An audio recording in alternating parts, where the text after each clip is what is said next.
Hey everybody, welcome to One More Round with Josh Norris. Today I'm excited. I got Todd Taylor with me. He's a Senior Director of Marketing for Capital Consulting. He's got an amazing business story, a lot of fun stories. We had coffee. We met at Arizona Entrepreneurs. Shout out to you guys.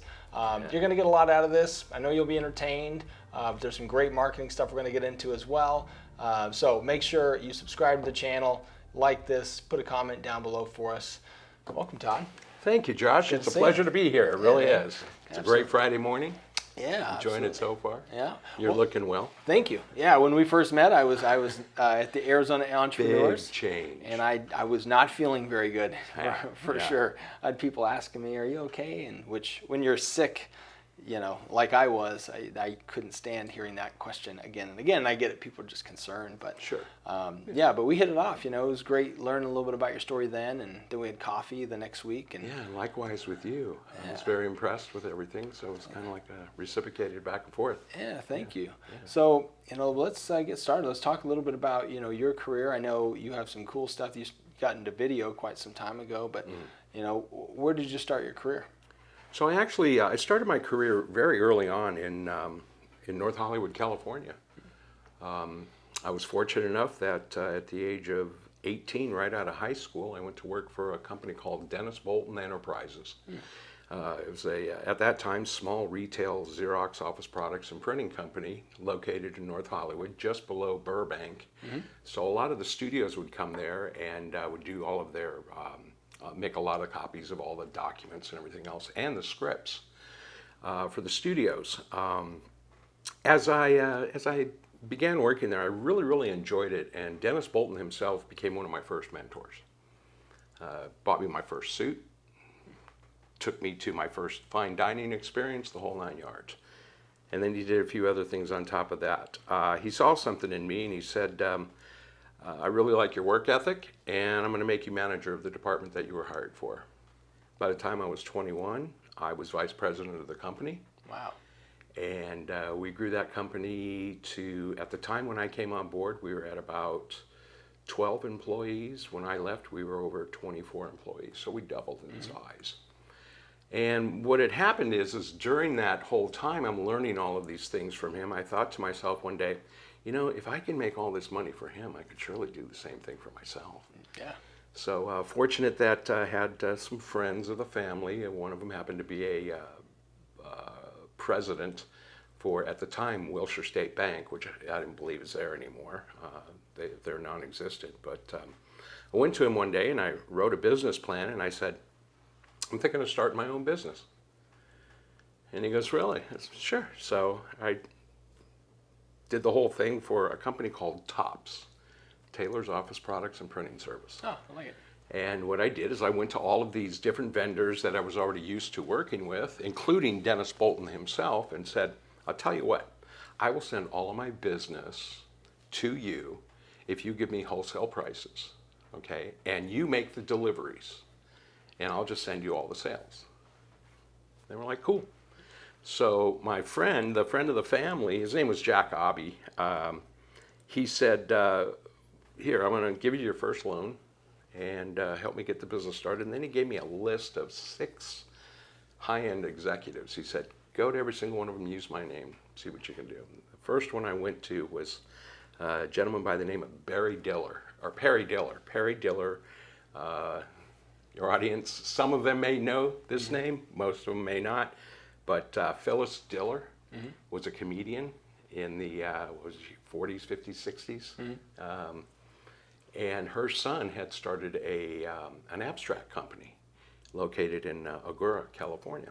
An abstract painting type company? No, abstract is it's a process, you know, it's like, what would you equate that to for properties?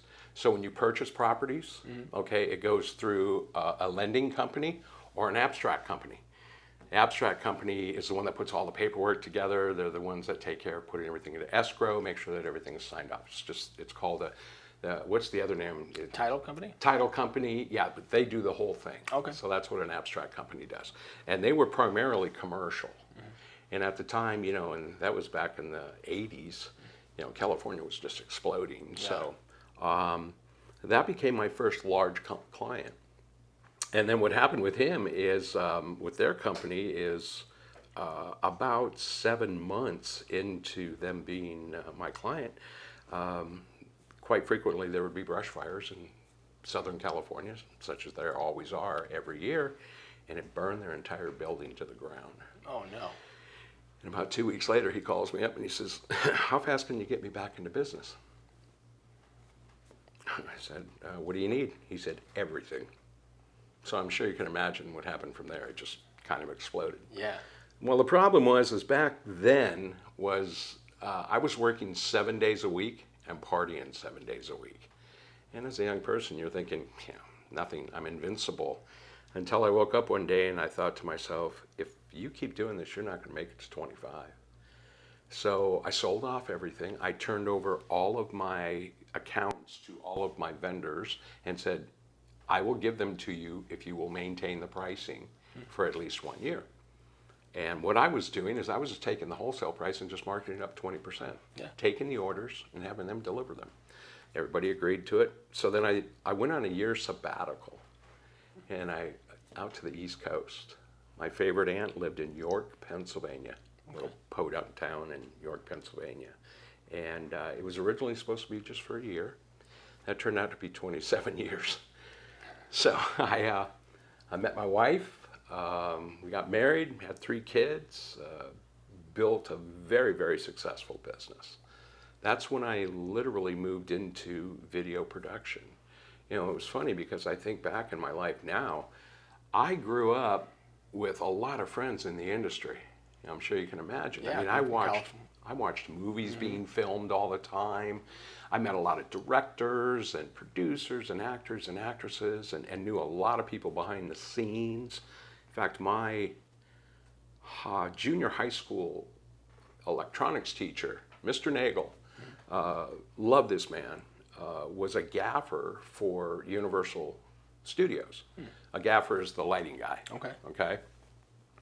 And I'll never forget the day on a Saturday he took me, because I was one of his star students, because I love electronics, and he took me to a set one day. And it was just one of the greatest experiences of my life. But I didn't, when I was growing up, back then my thought was to just become an actor. Never had any intention of getting into the industry itself. So long story short, I had a friend of mine in Pennsylvania now, where I'm now living, and he had a video production company. I met him at our church, and it wasn't doing well. So I was sitting there having lunch with him one day, and his name was Jerry. I said, Jerry, I think you've got something here. He's had a mobile production truck, and we were talking earlier about the tapes, right? We were still in 2-inch. Well, his truck was 1-inch. Right? For those of you who aren't old enough to understand, not everything was 4K back in the day. Mostly it was tape. It was not digital. Yeah. Right. So what did that look like? So it's like a reel-to-reel. Tapes were about that big and about that 2-inch, 2 inches.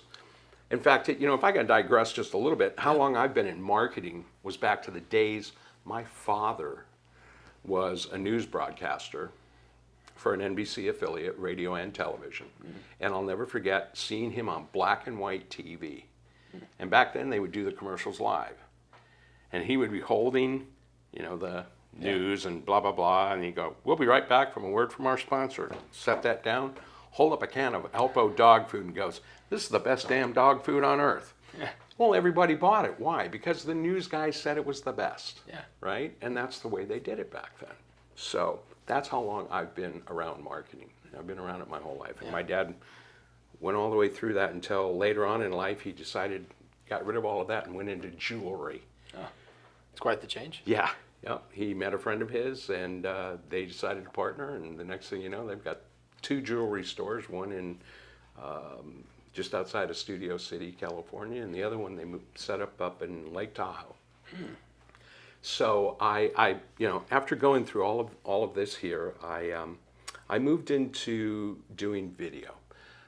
As I said, I met Jerry and I wrote a business plan. I said, I think I can help you turn this around.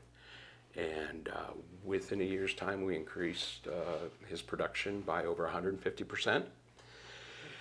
And huge. we were doing videos that he never imagined doing, and so on and so forth. And that evolved into, I actually did a little stint for a radio show. We had a Christian, contemporary Christian radio show called the Christian Music Advantage.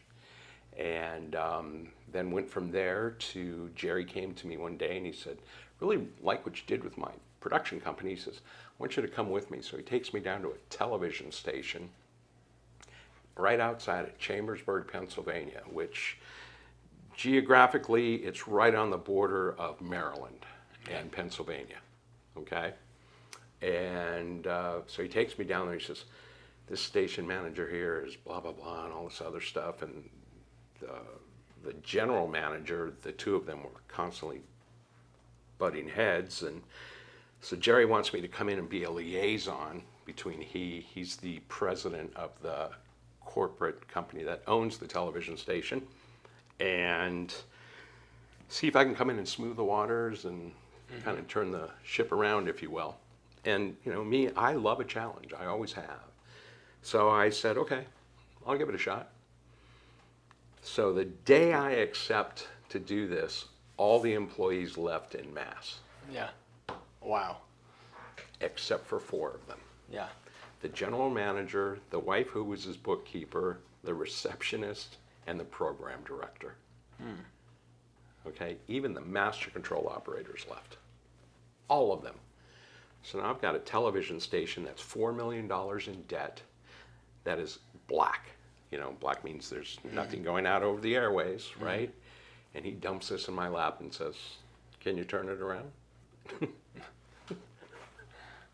I thought to myself, It's pretty daunting. You know, Yeah. That age. And yeah, and you know, it's a 90-minute drive from York to Chambersburg every day. That's 90 minutes one way. wow. So I'm spending 3 hours on the road just going to and from every day. So I decided to go for it. And first thing we did was got master control operators. Needed those guys. Then we went from there. Program director and I started working on programming, all of that, and let him take care of that. The general manager, was a very brash person, and this is the reason why everybody left. So what eventually happened is I became the buffer. If he had an issue with somebody, he didn't go to them, he came to me. And I'm sure you can imagine, I'm the type of guy that, I can dish it out as much as I can take it. And there were many, many meetings where we're in his office, and I mean, the walls are rumbling. But the difference is it's better that he do it with me versus with them. So long story short, after 5.5 years, we turn it completely around, settle most of the debt within that time, and then turned around after becoming a WB affiliate. I was instrumental in helping put that together. We turned around and sold the station for $10.8 million. Wow. And then I went out on my own doing video production. What did that look like? I know you. So originally it was kind of scary. Yeah. Because I made a lot of contacts because we were doing, during that process, I learned the entire industry from a grip all the way up to a producer, to a director, to a technical director. Camera operator, everything in between. The only thing I didn't get involved in was the engineering aspect of it, but I knew enough to be dangerous. I also purchased the television station's first nonlinear editing systems, and within that learned how to do nonlinear editing. And then we also set up a news broadcast. So that's how I learned about doing news. And what I did is I went to a bunch of the other stations in our, it's called the DMA, designated marketing area. And I just sat down with their news directors and said, tell me about it. How does it work? And that's where the famous, I'm sure you've heard the coined phrase, if it bleeds, it leads. Yeah. Okay? Well, that's, the more gorier, the better. That's the one that you want at the top of the hour, So I learned all of that. And then I took all of that knowledge and I started doing my own video production. A lot of people that I met, I should digress a little bit. One of the things that I was very fortunate on doing was directing a live to tape It was called Into Dirt. It was a half-mile modified dirt track out of Hagerstown, Maryland. And then for 9 years, even after I left the television station, but I was the director of the Shenandoah Apple Blossom Festival Parade, where I had a crew of about 18 to 25 people. And it was a 2-week-long event. You know, when the apple blossoms come out in Winchester, Virginia, it's beautiful. But the entire town becomes a party for 2 solid weeks. And then it's culminated at the end with a firefighters parade on a Friday night, and then the Apple Blossom Festival parade on Saturday. Okay, so it's a big to-do.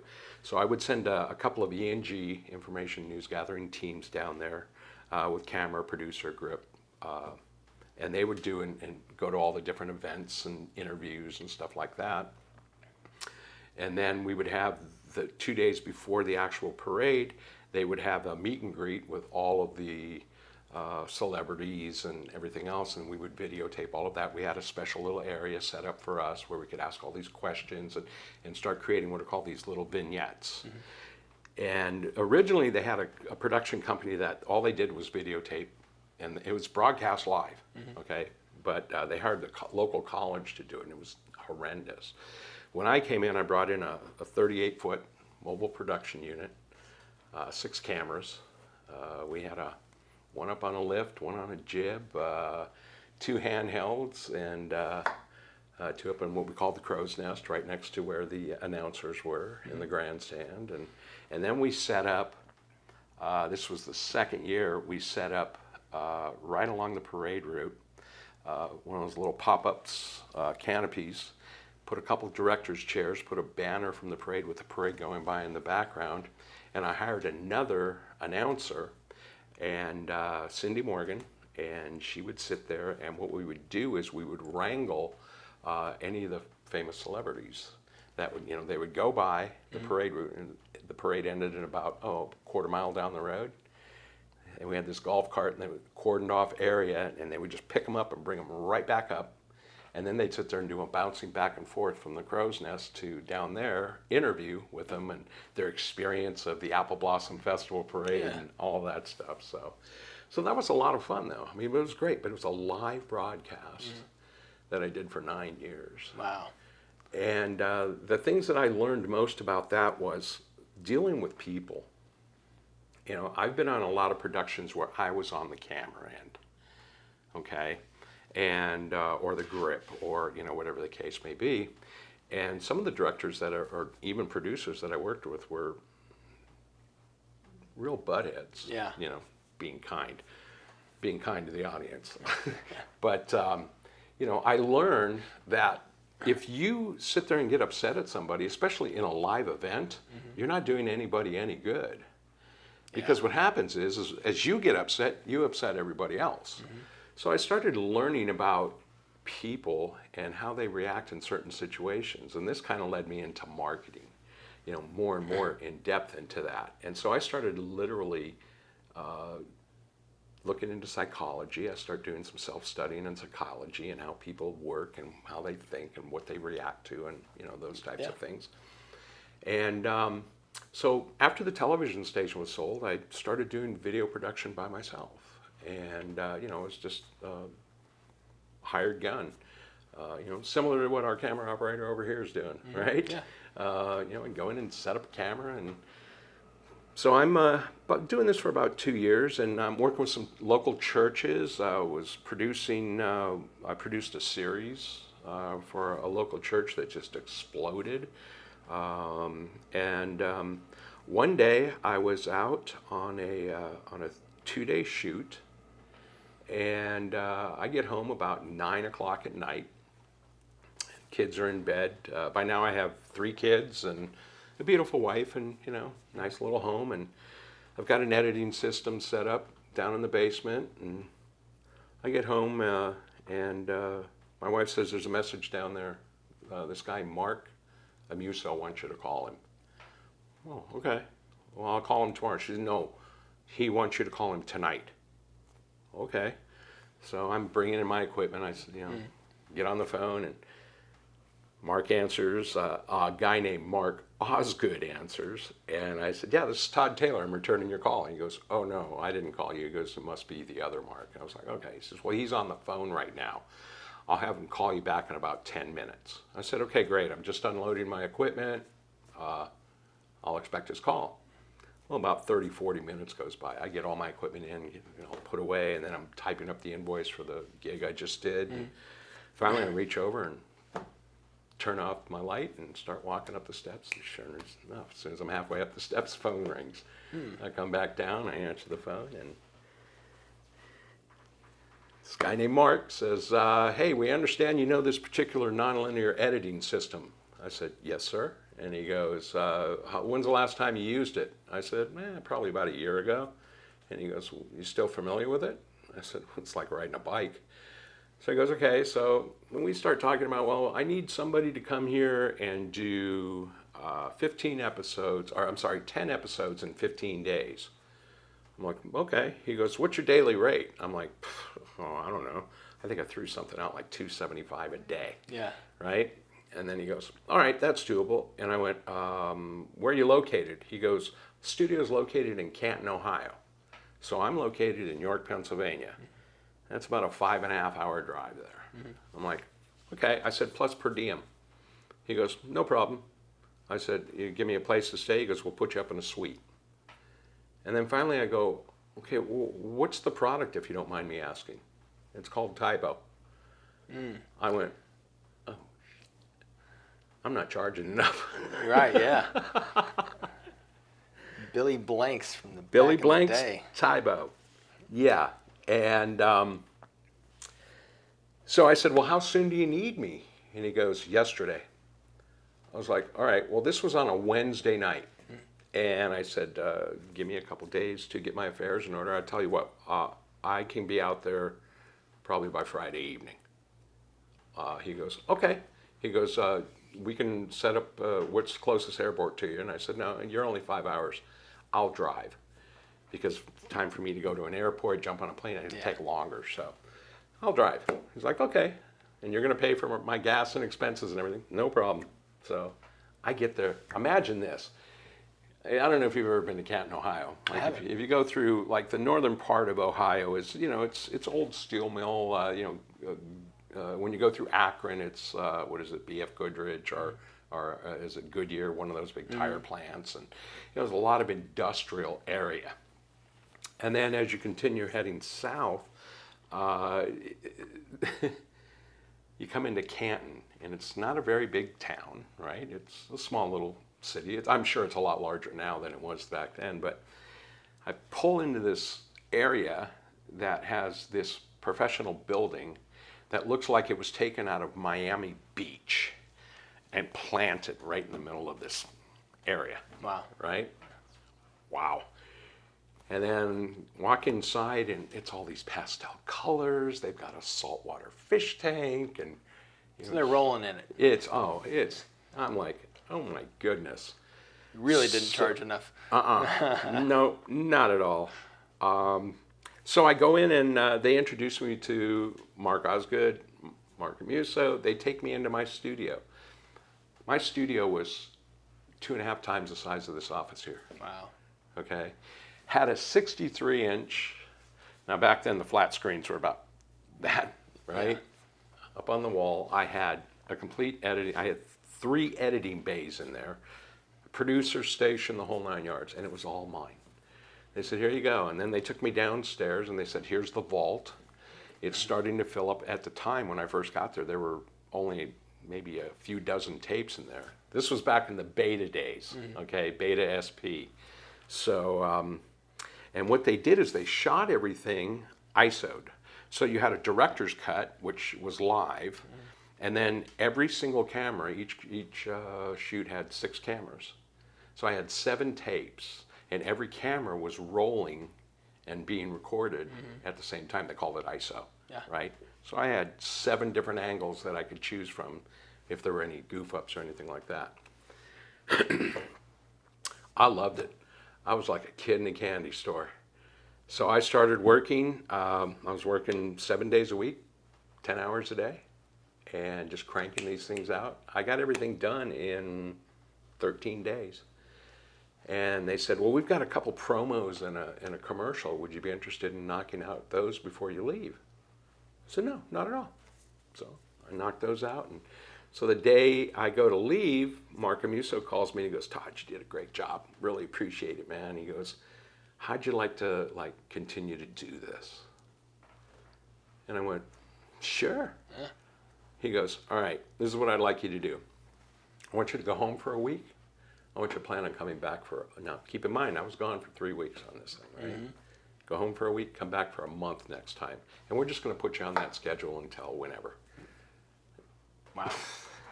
That turned out to be, a 3-week gig turned out to be over 1.5 years, almost 2 years worth of work.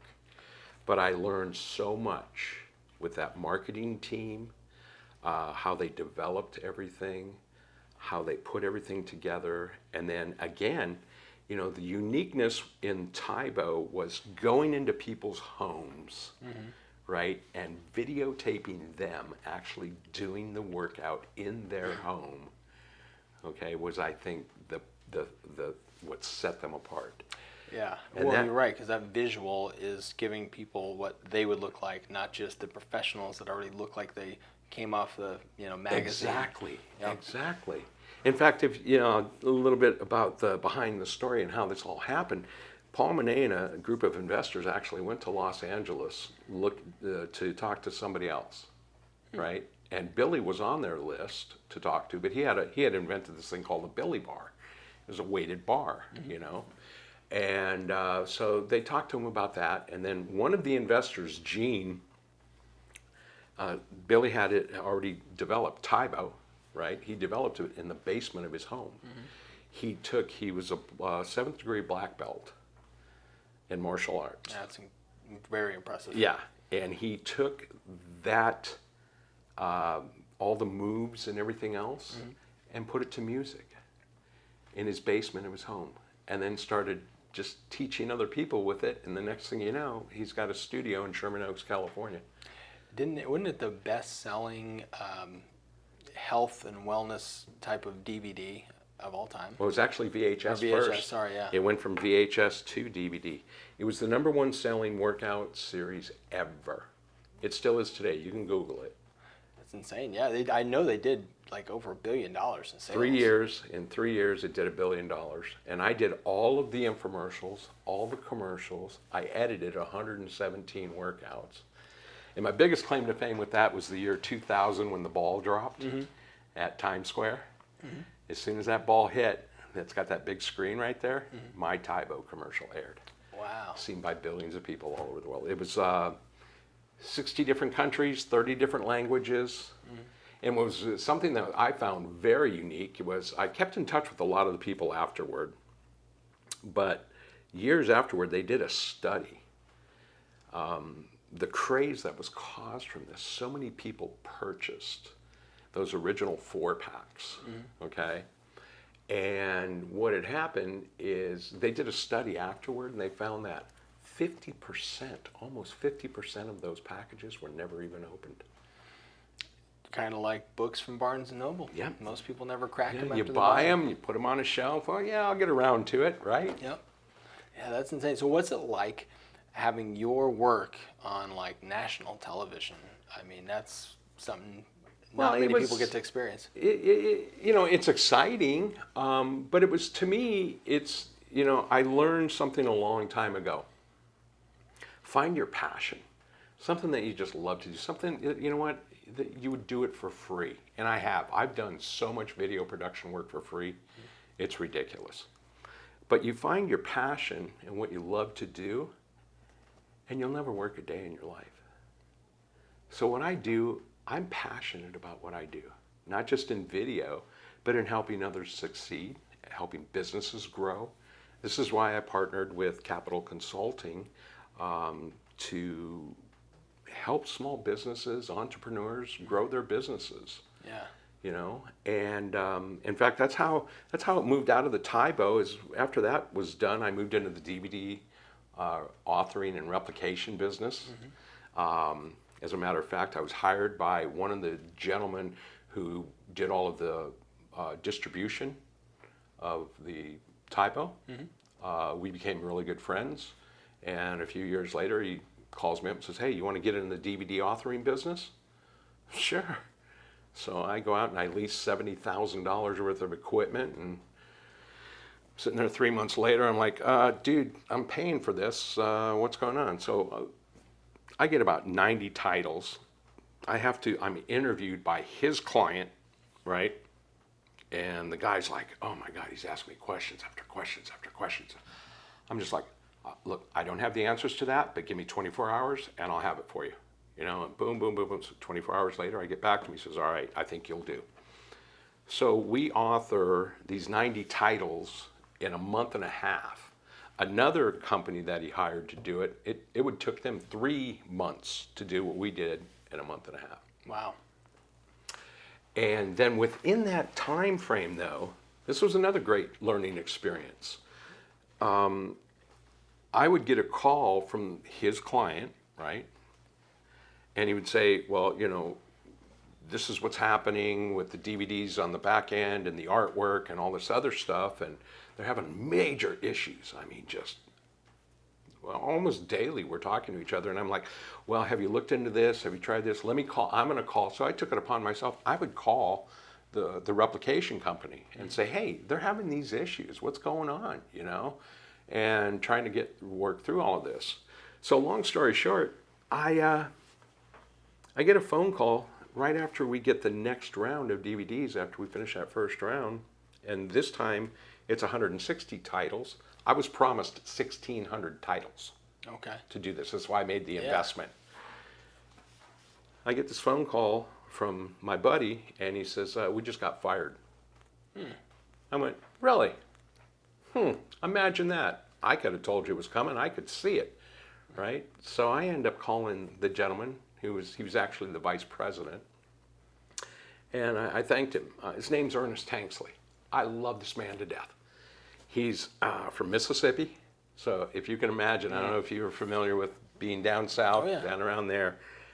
He's got that southern twang, you know. In fact, he would call me up every day, and you know, this is where how our relationship started. Hey, Todd, how's your day going? Well, it's going great, Ernest. How's yours? Well, let's see if we can't change that.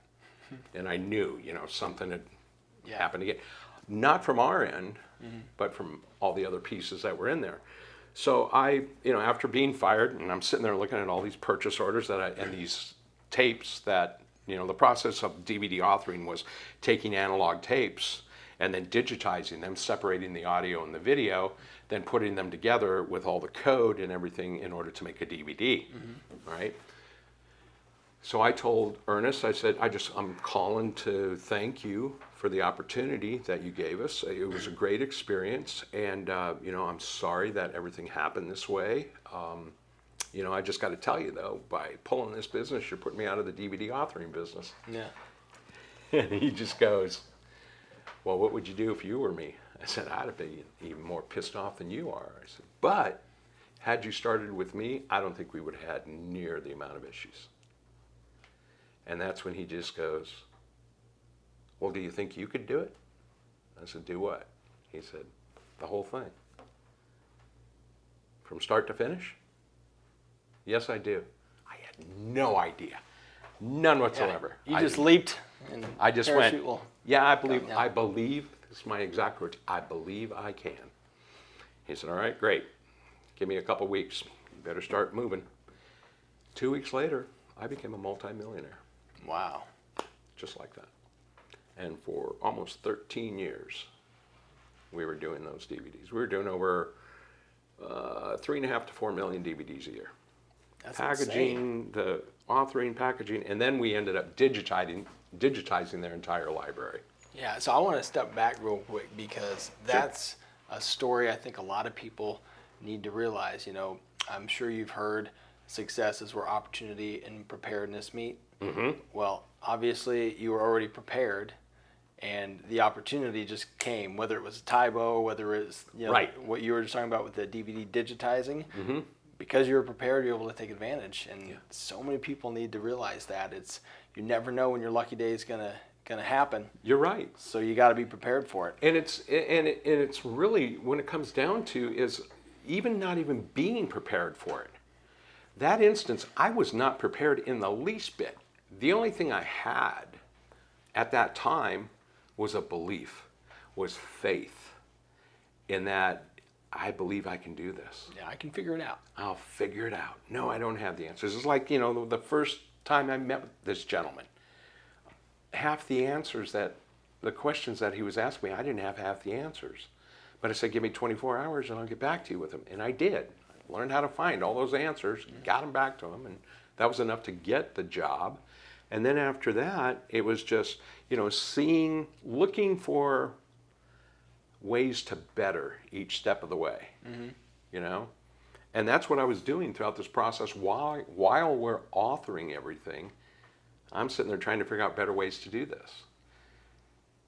And in fact, we even wrote the first bill of materials, the whole entire pack-out system, from receiving the tapes, going through the authoring, all the way through packaging, putting it on a pallet, 4-way pallet, shrink wrap to the floor, everything on that, and then delivered directly to them. So that's what I was tasked to do when he said, can you do the whole thing? Going from just doing DVD authoring to manufacturing, printing, distribution, shipping directly to them. Wow. And that blossomed into starting here in the United States, and eventually we moved it out to Taiwan originally, after starting here in the States, then went to Taiwan, and then eventually from Taiwan to China. And a lot of the reasons behind that was less expensive, quality. Look, I'm a true blue American, please don't shoot me here, but the quality was far superior than what I was getting here in the US, and paying more for it. So it just made sense. And what I did is I would start passing the savings on to them. Look, I'm getting it for less now, so I'm going to pass it on to you. So there again, yeah, it was, it's that step of faith. And I think that's something that a lot of people have a hard time dealing with.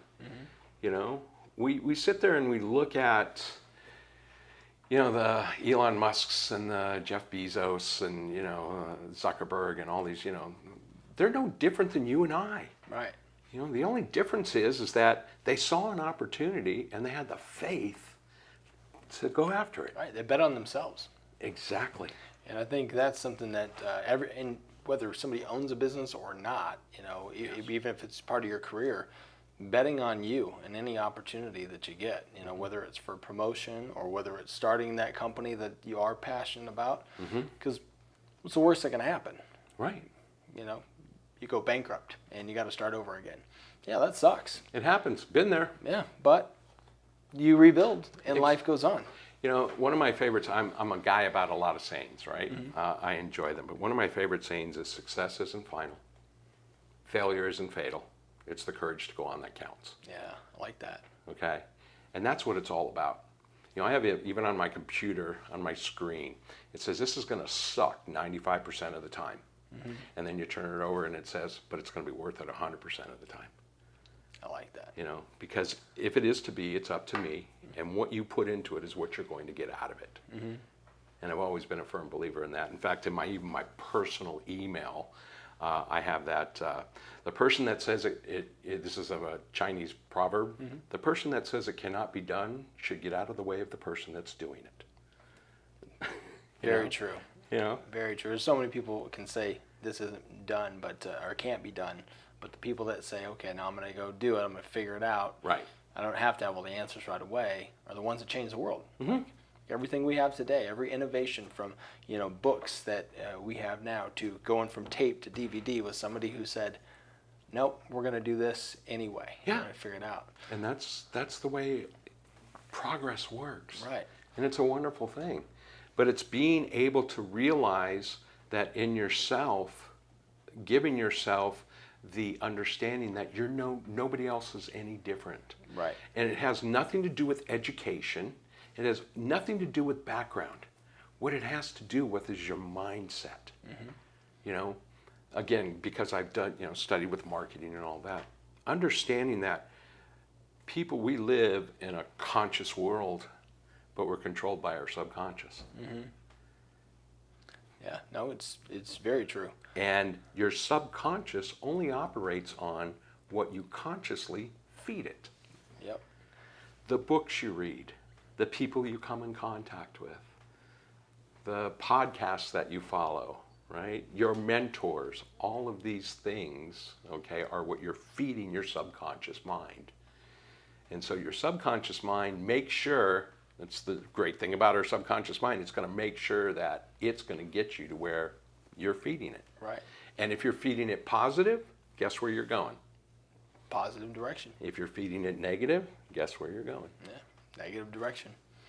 Yeah, That's it's the way it works. So with marketing, you have a unique approach, right? So you have more of a consultative approach when you're meeting with a new company. What does that look like? Because you had some really cool acronyms and some things you talked about that perked my ear when we had coffee the other day. Yeah, so because I've been in media, video production, pretty much my whole life, right? The media landscape has changed tremendously. Yeah. How we market to people, because of technology, we're able to reach people with our phones, everywhere. Not just, back in the day it was just billboards, signs, radio and television and print. That was it. Now we're marketed to every minute of the day. Yep. Okay? Now that's what's changed. What hasn't changed is people. Yes, we've changed, but we still react to the same things. If you understand that people react to two main things, pain and pleasure, right? If you can show me that you understand my pain, and you can tell me that by doing this, it will point me in a solution towards alleviating that pain to pleasure, you've got my attention. Right. Now that you have their attention, you don't want to sell them. See, nobody wants to be sold anymore. Remember back in the days, my dad would sit there and go, Alpo, it's the best? Well, the problem is everybody started saying they were the best. And then eventually consumers went, well, if everybody's the best, somebody's got to be lying. So that created jaded consumers. So now instead of selling, you educate them. What are the reasons why a product or service sets you apart? How does your product help my life get better? How does it take care of a pain point? How does it increase my libido? Whatever the case may be. If you understand that, and then you culminate the whole thing by, again, the media landscape's changed tremendously. But the one thing that remains the same, over 90% plus percent of purchasing decisions are based on emotion. So stories, personal relationships, okay, things people can relate to that put them in that emotional state is how you really want to reach people today. And so how Capital Consulting came about was I was in Nashville, Tennessee, helping a cousin of mine, doing some marketing for her. And my business partner we had met in California. When I was in California, my mother passed away in 2019. I was fortunate enough to go and spend the last 9 months of her life with her. And that's how I met Danny Romero, who's my partner in Capital Consulting. At the time, we were just friends, and he was in the digital marketing area. And back then, I was actually selling cars because I just needed a job while I was in California. And so anyway, after we split and I left and I went to Tennessee, a gentleman that met me in California came knocking at the door right after my mother passed away. And he was a realtor. And he said, I understand that your mother just died, and my condolences. Do you have somebody that can help you through the probate process and the selling of the house and everything? Well, I'd already hired somebody, but I really got to like this guy, and we started talking about marketing. So he was, he'd been a realtor for about 2 years at the time. And so I just started giving him some free advice and stuff like that. And we kept in contact after I left California, because after my mother passed away, I took care of everything and then got out of Dodge, as they say. Yeah. I mean, it was a great place to grow up. It's where I'm from originally. I loved it. It was just phenomenal, but it's nothing the way it was, and I had no desire to stay there. So when I left, he called me, I want to say within a few months after I left California. He said, I hired this marketing company, and they're just not doing what you said they were supposed to do. I said, well, tell me what they're doing. So they were doing pay-per-click ads, okay, which you're familiar with that, Yeah, very right? And I said, well, walk me through the process. He said, well, they're doing these ads and driving traffic to my website. I said, whoa, wait a minute. Did they develop a landing page? No. What? Okay, so here's the process, the way it should work.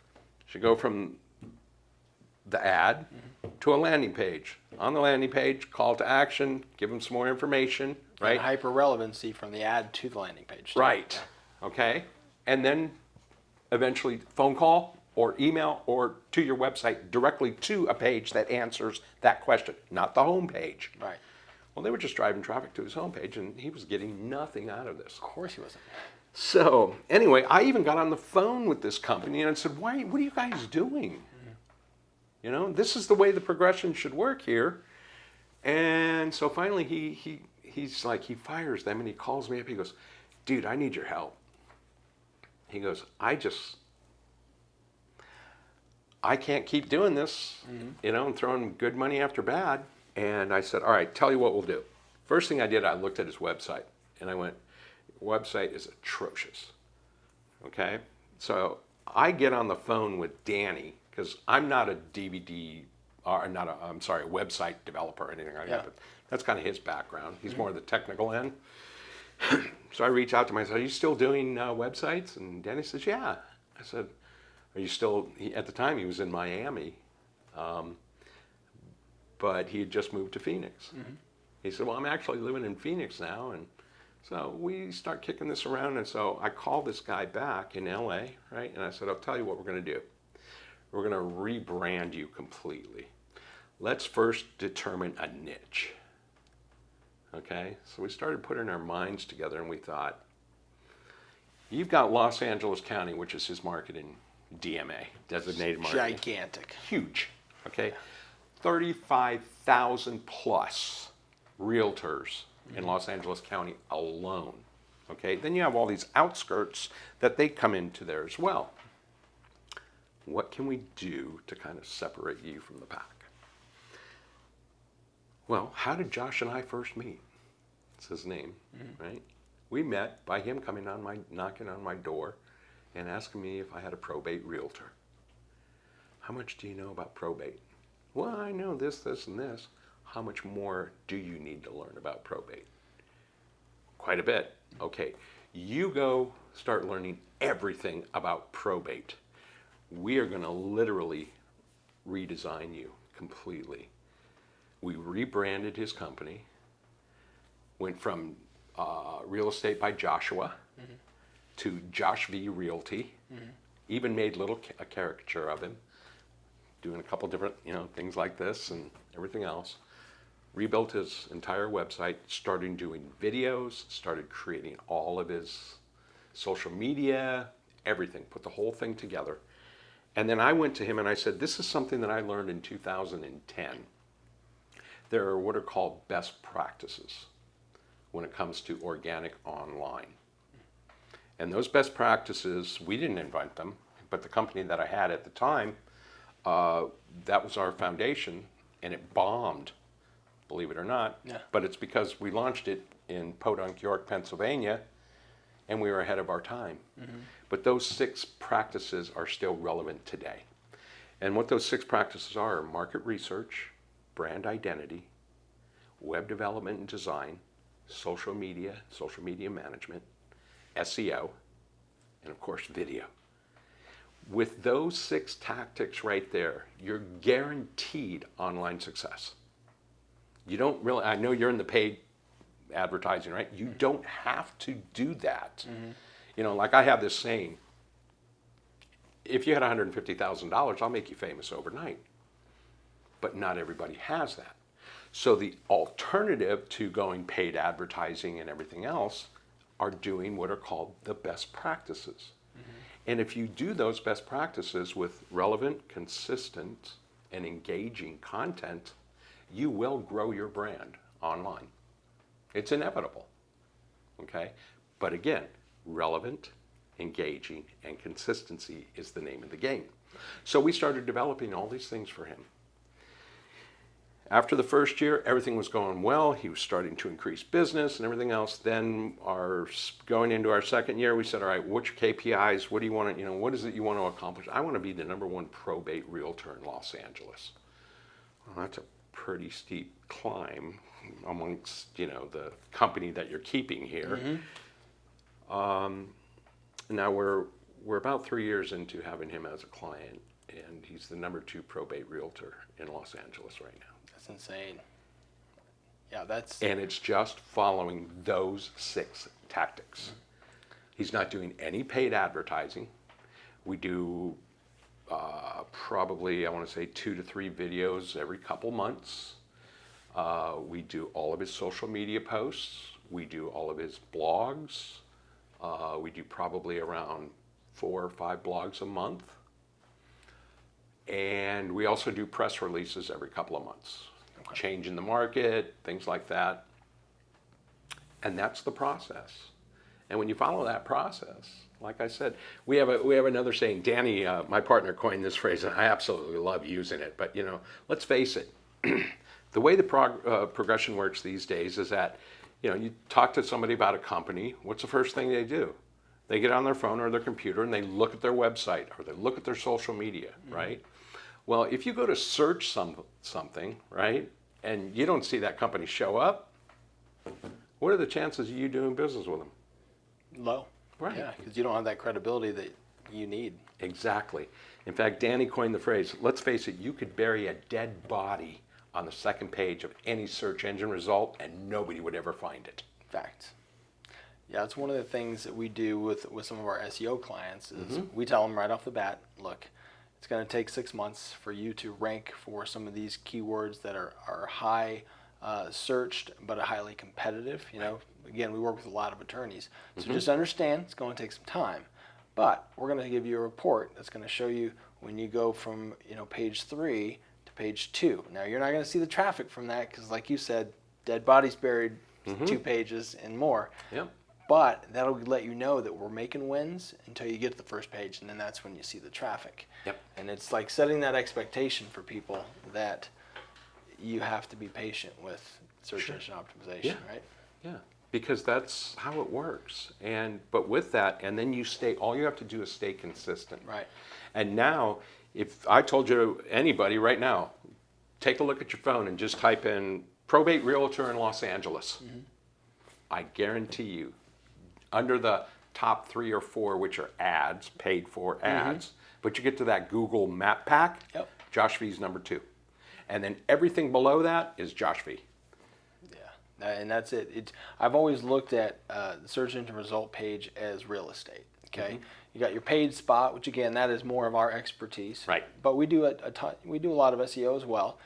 So the map is the next. So that's proximity driven typically. Yep. It's within your geographical area. And then underneath that, obviously you want your website somewhere down there. And then if you can get into like a secondary type of company, like a Yelp, and then they will list you as well because they typically will show 3 or 4 different companies for the search.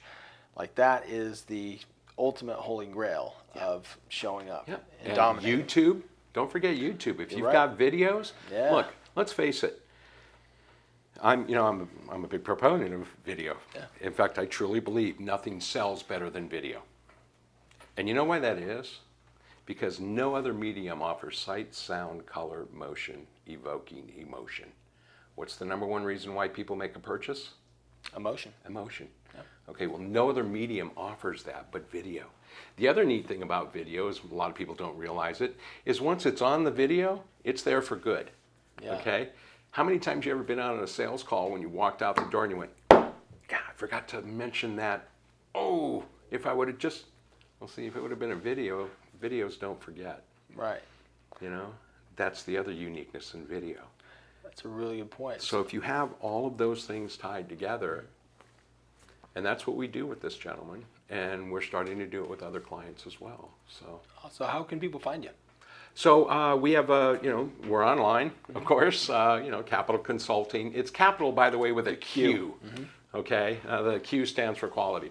How we came up with the design of that logo is back in 2016. There was a company called oh God, it just flew right out of my head.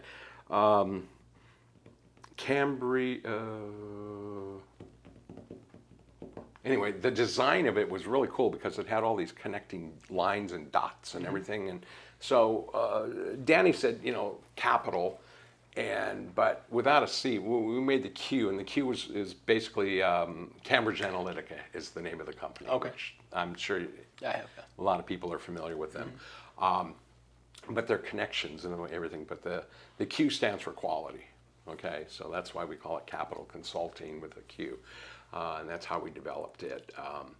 And so we just follow on those premises right there. We've even established, as of recently, we just put together packages for smaller businesses, entrepreneurs and smaller businesses. We call them the startup growth hackers. A small little package where you get a 5-page website. Okay, it's SEO setup, strategy for it and everything. And then we do your yearly maintenance and hosting for you. And then there's 2 other packages that follow that. And then once you reach that pro one, you move into what is called our strategy client. Strategy clients are where we literally get together and map out an entire strategy for you. And it follows similar to paid advertising. Okay, you've got to make that 6-month commitment. SEO takes time to build. Rome wasn't built overnight. So and there's a process behind it. And then what usually happens is once, within 30, 60, 90 days, you start to see the results, as the reports are coming in, and you're seeing that they're now going from page 10, they're on page 5 and page 4, and they're still on page 2. They're not quite made it to number 1 yet, but they're moving in the right direction. But if you notice, maybe some of their blogs are showing up on the first page of Google search results because we're figuring out those keywords, and we've got those on the blogs or social media posts or even videos. That's how it all ties together, and that's what makes the whole thing work. Awesome. And that's organic search. Yeah. Well, I'll tell you what, you're a wealth of knowledge, and you've had an amazing career. Guys, reach out to Todd. If you're either a new business or been around and you need a facelift, you need a better strategy for your marketing, have a phone call, set up a consult with them. I know you won't be disappointed. So thanks for tuning in. I know you guys got a lot out of this. Make sure you subscribe, leave us a comment. We'll see you next time.